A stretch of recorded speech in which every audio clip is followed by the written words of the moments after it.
A stranger just called your mom and knew her name. The screen said it was her bank's fraud department. The voice was calm and worried for her.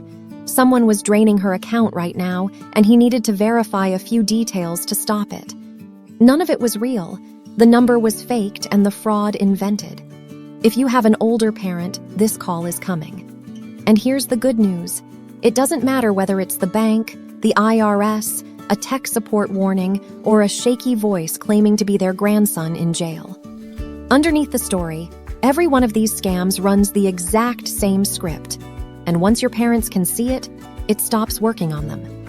Then one simple rule, hang up and call the real number back yourself, defeats nearly all of them, no matter how convincing the caller is.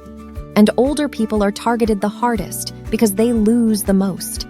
Adults 60 and older reported losing more than $1.9 billion to fraud in a single year, and the agencies that track it say that's just the part people admitted to.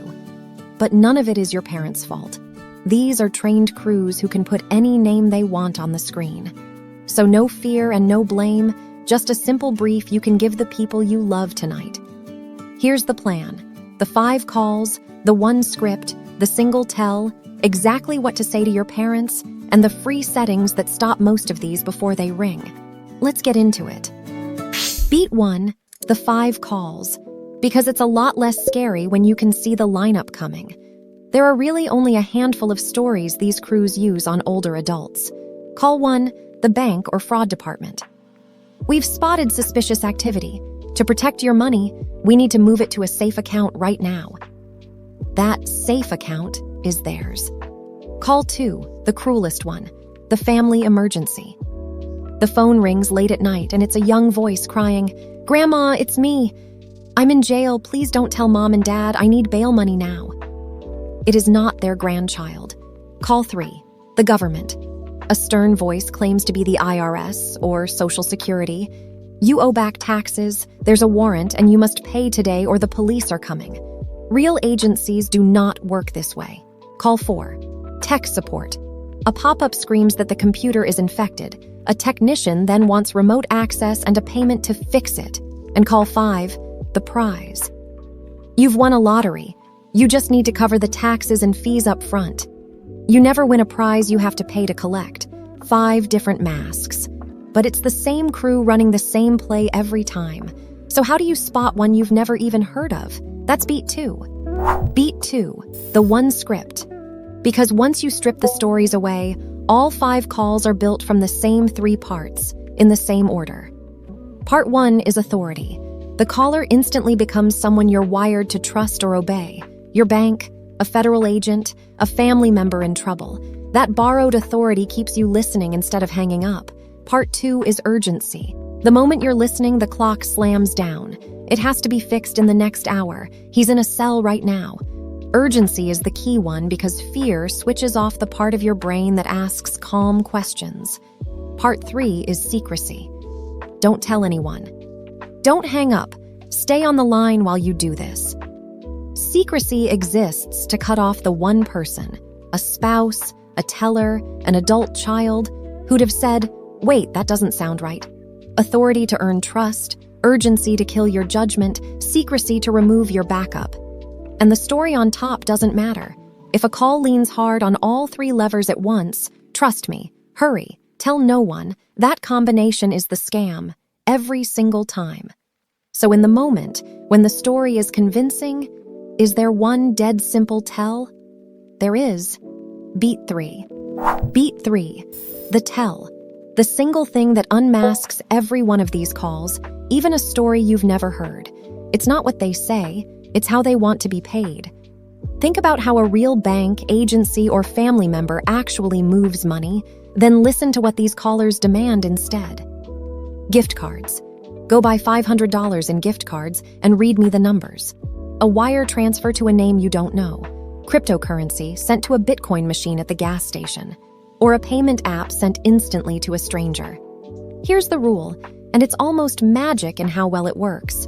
No real bank, no real government agency, and no legitimate business will ever ask to be paid in gift cards, crypto, wire transfers, or an app to someone you don't know. And none will ever tell you to keep it secret. Those methods share one thing. Once the money's gone, it's gone. It can't be traced or clawed back. That's why the scammers love them, and why no honest organization uses them.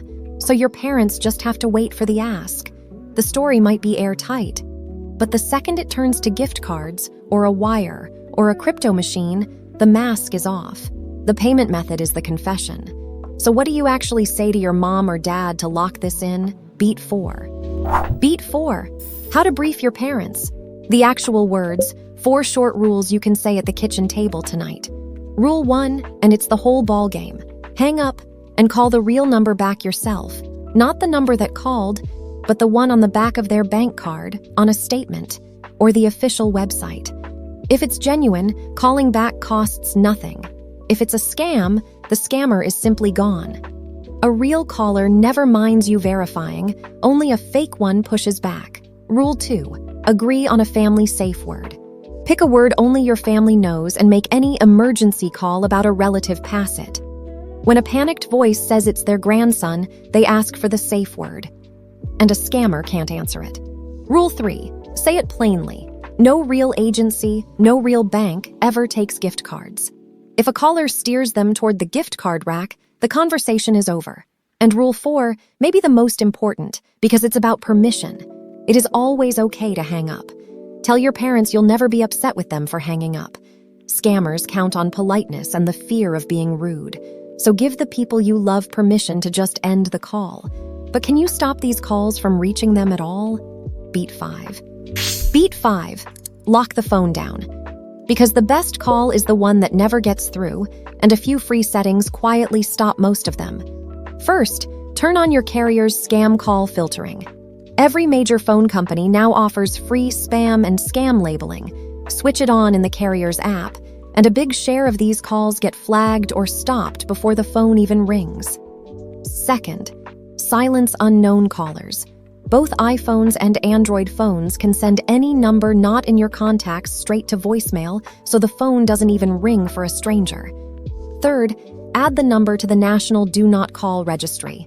It's free, 2 minutes at donotcall.gov. It won't stop the criminals, but it cuts the telemarketing noise, so the few scam calls that slip through stand out.